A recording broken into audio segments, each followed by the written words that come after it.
1 Kings 18. Elijah gives Obadiah a message for Ahab. It was now 3 years since it had rained. A message came to Elijah from the Lord. He said, "Go, speak to Ahab, then I will send rain on the land." So Elijah went to speak to Ahab. There wasn't enough food in Samaria. The people there were very hungry. Ahab had sent for Obadiah. He was in charge of Ahab's palace. Obadiah had great respect for the Lord. Ahab's wife Jezebel had been killing off the Lord's prophets, so Obadiah had hidden 100 prophets in 2 caves. He had put 50 in each cave. He had supplied them with food and water. Ahab had said to Obadiah, "Go through the land, go to all of the springs of water there to the valleys. Maybe we can find some grass there. It will keep the horses and mules alive. Then we won't have to kill any of our animals." So they decided where each of them would look. Ahab went in one direction, Obadiah went in another. As Obadiah was walking along, Elijah met him. Obadiah recognized him. He bowed down to the ground. He said, "My master Elijah, is it really you?" "Yes," he replied. "Go and tell your master Ahab, Elijah is here." "What have I done wrong?" asked Obadiah. "Why are you handing me over to Ahab to be put to death? My master has sent people to look for you everywhere. There isn't a nation or kingdom where he hasn't sent someone to look for you. Suppose a nation or kingdom would claim you weren't there, then Ahab would make them take an oath and say they couldn't find you, and that's just as sure as the Lord your God is alive. But now you are telling me to go to my master. You want me to say Elijah is here. But the Spirit of the Lord might carry you away when I leave you. Then I won't know where you are. If I go and tell Ahab and he doesn't find you, he'll kill me. But I've worshipped the Lord ever since I was young. My master, haven't you heard what I did? Jezebel was killing the Lord's prophets, but I hid 100 of them in 2 caves. I put 50 in each cave. I supplied them with food and water. And now you are telling me to go my master Ahab? You want me to say to him, Elijah is here? He'll kill me." Elijah said, "I serve the Lord who rules over all. You can be sure that he lives, and you can be just as sure that I will speak to Ahab today." The Lord answers Elijah's prayer on Mount Carmel. Obadiah went back to Ahab. He told Ahab that Elijah wanted to see him. So Ahab went to where Elijah was. When he saw Elijah, he said to him, "Is that you? You are always stirring up trouble in Israel." "I haven't made trouble for Israel," Elijah replied, "but you and your father's family have. You have turned away from the Lord's commands. You have followed the gods that are named after Baal. Now send for people from all over Israel. Tell them to meet me on Mount Carmel and bring 450 prophets of the god Baal. Also bring 400 prophets of the goddess Asherah. All of them eat at Jezebel's table."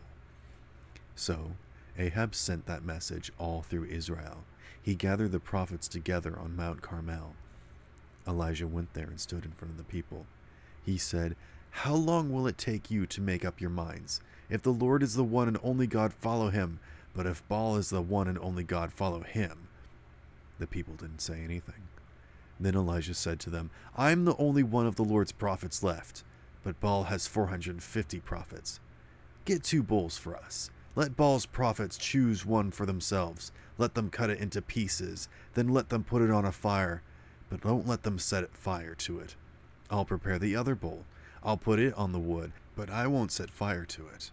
Then you pray to your God, and I'll pray to the Lord. The God who answers by sending fire down is the one and only God." Then all of the people said, "What you are saying is good." Elijah spoke to the prophets of Baal. He said, "Choose one of the bulls. There are many of you, so prepare your bull first. Pray to your God, but don't light the fire." So they prepared the bull that had been given. They prayed to Baal from morning until noon. "Baal, answer us," they shouted, but there wasn't any reply. No one answered. Then they danced around the altar they had made. At noon, Elijah began to tease them. "Shout louder," he said.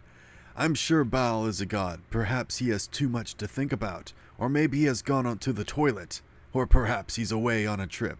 Maybe he's sleeping. You might have to wake him." So they shouted louder. They cut themselves with swords and spears until their blood flowed. That's what they usually did when things looked really hopeless.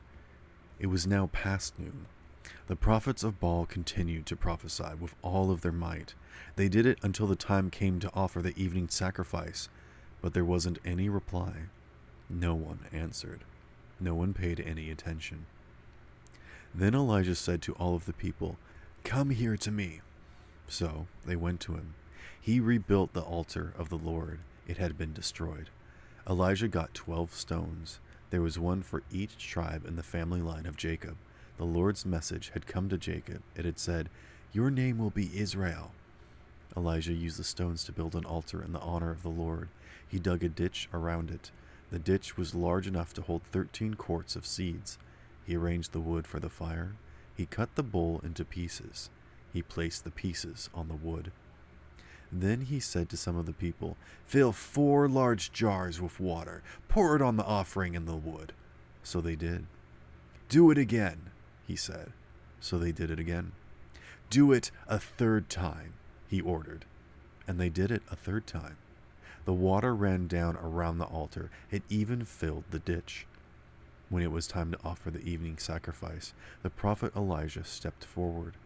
He prayed, "Lord, you are the God of Abraham, Isaac, and Israel. Today let everyone know that you are God in Israel. Let them know I'm your servant. Let them know I've done all of these things because you commanded me to. Answer me. Lord, answer me. Then these people will know that you are the one and only God. They'll know that you are turning their hearts back to you again." The fire of the Lord came down. It burned up the sacrifice. It burned up the wood and the stones and the soil. It even licked up the water in the ditch. All of the people saw. Then they fell down flat with their faces toward the ground. They cried out, "The Lord is the one and only God! The Lord is the one and only God!" Then Elijah commanded them, "Grab hold of the prophets of Baal. Don't let a single one of them get away." So they grabbed them. Elijah had them brought down to Kishon Valley. There he had them put to death.